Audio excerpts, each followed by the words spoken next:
Starting a vertical farm at home can provide your family with fresh veggies all year round, and with a little ingenuity, you could even turn your vertical farming hobby at home into a very profitable business. So what exactly are vertical farms? And what do you need to have one in your very own home? Stay tuned, and we'll answer every question you have. First things first, what's vertical farming? We know it sounds complicated, but it's actually super simple. Vertical farming is basically just using a system of racks, towers, or shelves to stack plants vertically. Do you live in the city? Are you stuck in a teeny tiny apartment with barely any space for gardening? Do you want to grow a vegetable garden but don't seem to have any room for it? If that's how you feel, then you're in luck, because we've got some good news for you. We know how the limited spaces of a city life can get frustrating for the urban gardener. Don't worry though, growing a vegetable garden is anything but impossible. In fact, with a bit of smart planning and imagination, vegetable gardens can be grown anywhere, regardless of space. The real beauty of vertical gardening at home is the fact that it hardly takes up any space. A closet, a corner of your kitchen, or an unfinished basement could be the perfect spot for starting your own vertical farm. You'll need to be able to control the temperature and humidity, as well as provide a lot of artificial light, water, and fertilizer. Next up, here's everything you'll need to have to start vertical farming. Before starting a vertical farm, you'll need to get your hands on some essential equipment. A wine rack shelving unit with grow lights is one good option. You could also build tower gardens from PVC pipes. This one's a pretty popular choice. Pretty much any vegetable that can be grown in a garden will also most definitely work well as a container-grown plant. There's also no real limitation on the type of container that can be used for growing vegetable plants. Old wash tubs, wooden crates, gallon-sized coffee cans, and even 5-gallon ones could work. Buckets can also be used for growing crops as long as they provide adequate drainage. That's two birds with one stone. You get to use your green thumb and practice the 3 environmental R's. The type of equipment you choose for vertical gardening at home can also decide whether you'll be planting in soil, a soilless medium, or using a hydroponic system. Any of these methods will give you healthy and fresh vegetables. Soilless mediums and hydroponics are a really good choice since they're usually free from soil-borne parasites and disease. But pests and pathogens can still be introduced into these systems and quickly overtake the plants, so you need to be careful. Moving on, what can you grow in your vertical farm? The first step is to determine what the conditions are in the area you want to place the vegetable garden. The amount of sunlight is going to be the most important factor in deciding which plants will thrive in your urban environment. For example, if you live in an area surrounded by other buildings, the balcony or patio could probably be shaded most of the time. In that case, you should choose your plants accordingly. Leafy vegetables like cabbage, lettuce, and other greens do really well with limited sunlight and would make a great choice for shady areas. If you're blessed with an abundance of sunshine, you're lucky. You have a big selection of plants to choose from, since vegetables thrive best in full sun. Choices here can include peppers, tomatoes, beans, carrots, potatoes, and radishes. Mounting a hydroponic jar garden on a south-facing wall could also provide you and your family with a steady supply of herbs, lettuce, and greens. Even vine crops like squash, cucumbers, and pumpkins can be grown, as long as the container is deep enough to accommodate them and proper staking is available. Fill the containers with peat moss and a suitable potting mix amended with compost or manure, and you're good to go. Over time, as you gain experience, you should experiment with vertically farmed tomatoes, peppers, or woody herbs like rosemary. These vegetables take longer to go from seed to harvest, but often go for a relatively higher price at market. That's right, you can even turn this into a side hustle. If your goal is to sell vertical garden produce for a profit, we've got some advice for you. Do some research and choose a crop based on its marketability in your area. Does the restaurant down the block need a steady supply of microgreens? Or do you plan on growing fresh strawberries year-round for your local grocery store? Look at the options you have. You should also think about growing a fast-turn crop. Microgreens can take less than a month to mature,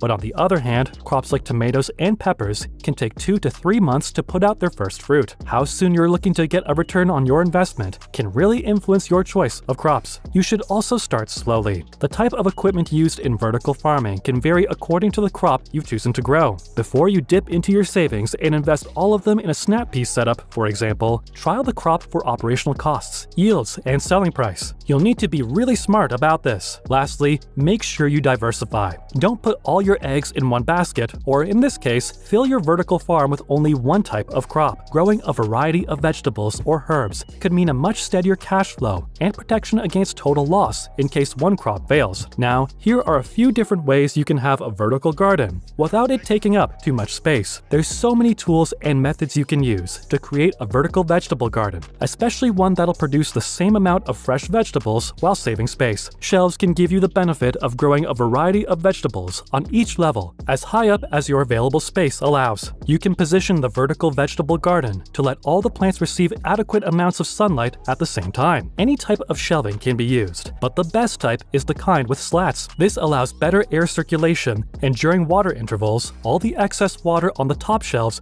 trickles down to the bottom. You can also place hanging baskets on the balcony. A lot of vegetables can be grown in them, especially trailing plants. Peppers and cherry tomatoes not only look good in hanging baskets, but they also thrive nicely in them. Just make sure you keep them watered daily, since hanging baskets are prone to drying out, especially during hot spells. Trellises are another great way to support trailing or vine crops. A fence can also be used as a trellis for plants like beans, peas, and tomatoes, as well as vine crops like squash and cucumbers. Corn stalks from sunflowers are another great way to use vertical space, while creating pole supports for beans and other climbing vegetables. Using the rungs of a stepladder as a makeshift trellis to support pumpkin and tomato plant vines is also a good option. Be creative and find something that works for you. Growing a vertical vegetable garden is the perfect way for urban gardeners and others to still enjoy a good harvest of freshly grown vegetables without taking up their already limited space. Finally, shared gardens are also a great alternative if you're one for the outdoors. Community gardens are a great option for people who don't have the viable space to raise plants but want to reap the rewards of a growing season. Unfortunately, traditional community gardens aren't that widely available, and some smaller cities and towns don't even have the funding to develop such a valuable community resource. For this reason, shared gardens have gained popularity. They provide fresh produce for anyone in need, and rather than maintaining individual plots, members of the garden volunteer their time to tend one large growing area. This strategy makes the garden much easier to manage, more productive, and also minimizes the need for extensive maintenance. Foods produced from the garden are shared among members or with others outside of the organization. There's also donated produce, which is given to local food banks and other groups that distribute to non-growers. Another type of garden sharing relates directly to the sharing of land. These types of gardens connect people with access to growing space for those wishing to garden or grow their own food. Through a mutual agreement and cooperation, crops are produced and shared between everyone who's a part of it. This is a real win-win scenario for everyone involved. Growers that are passionate about working the soil and feeling content knowing their skills are making a difference, since their produce nourishes their neighbors as well. With established guidelines and boundaries, gardens like these can create strong feelings of respect and connectedness in a community. Through hard work and collaboration, gardening and growing plants with other people can become a wonderful and fulfilling hobby. That's a wrap for this video. What are you planning on growing in your vertical garden? Let us know in the comments below. Make sure to give this video a thumbs up and subscribe to our channel for more videos like this. See you in the next one.